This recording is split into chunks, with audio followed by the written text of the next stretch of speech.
there's no reason to build it from the center. I'm going to refresh my potting soil with some Osmocote. I like to use the flower and vegetable one. It has a higher concentration of the nutrients, and I like to add it separately in its container because it has not been wet yet, so it hasn't started releasing its nutrients. If you get it already incorporated in the soil beforehand, it may not have all of its nutrients left, because if the soil gets damp, then it's going to start releasing those nutrients, and you don't know how long it's been or if it's gotten damp. This way you're sure you're getting all of your 4 months out of it. I'm also refreshing with some compost.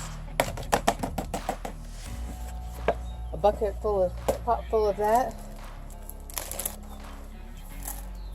And a handful of longer term fertilizer than the 4 months, because I use this pot again and again. Now, I first used this potting soil just back in about November and just over the winter. The plants don't make a lot of requests of potting soil during the winter, so that's why it's still good to reuse without adding too much extra to it.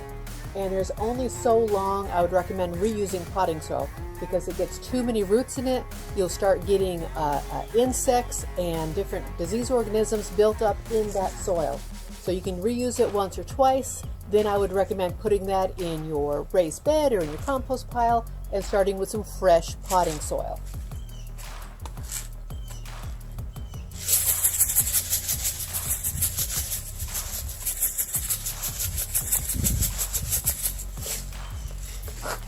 Just put in the amount it recommends for your size pot, because with fertilizer, less is always more. If you overdo it with fertilizer, you hurt the plants rather than helping them. Now, I like to put the taller things to the very back of my containers. That gives me more room to build up at the front.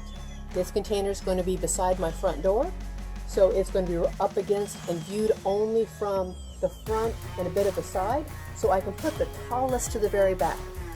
For something that's viewed, only viewed from one or two sides, there's no reason to build it from the center and go out.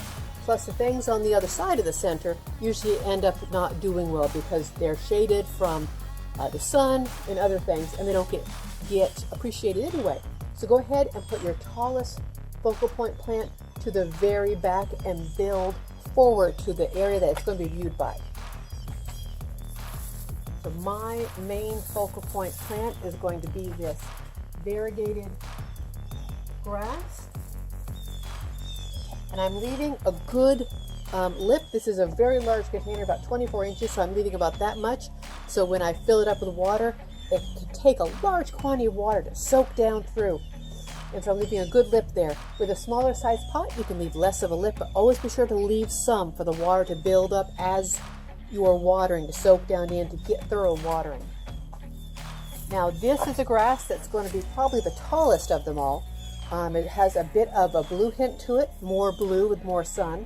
I'm going to put it on the outside edge. Again, this is by my front door, so I don't want a lot flopping into where I'm trying to go through for my doorway. So this is going to come off the other side. Now leave some space between that and the pot to fill up with fresh potting soil to give it room to grow. Now, this isn't a grass. This is a cordyline. But it's really going to highlight the red on this grass here. It still has the same texture leaf. I think it's going to make a great accent. I'm going to put that right in there here in front of the taller bluegrass to really show that off.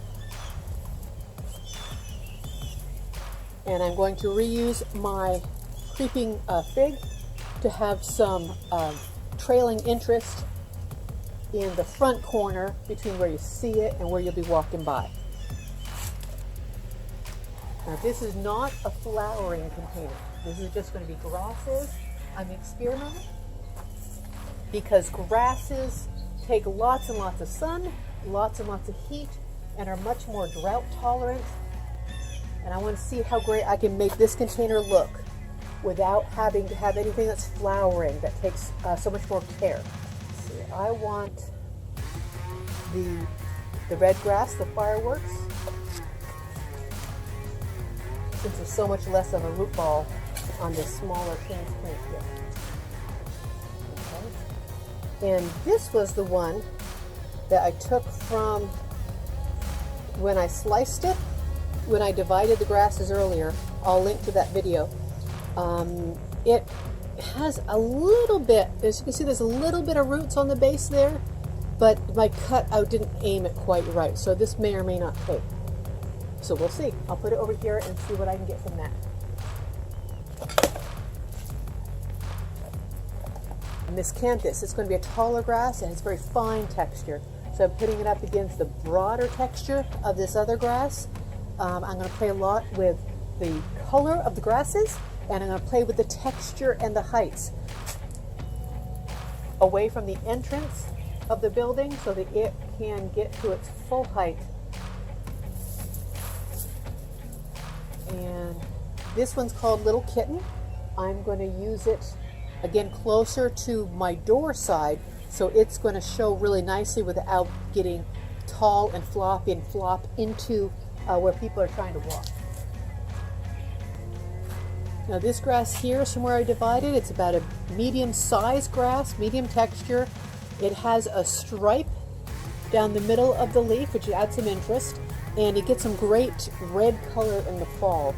I'm going to tuck it up next to this cordyline.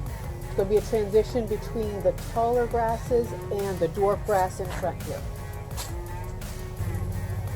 I'm going to take another section of this Little Kitten, the dwarf one, and tuck it right in front here.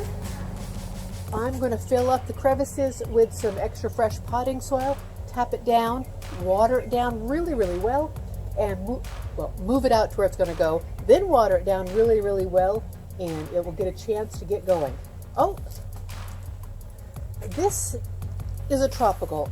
Its roots did rot away from the winter. It didn't transplant well, but it still has some firmness in there, and it might just start. So I'm going to pop it in there, see what happens. If it dies, it dies. If it grows, it will add some great interest. I'm going to put that right here.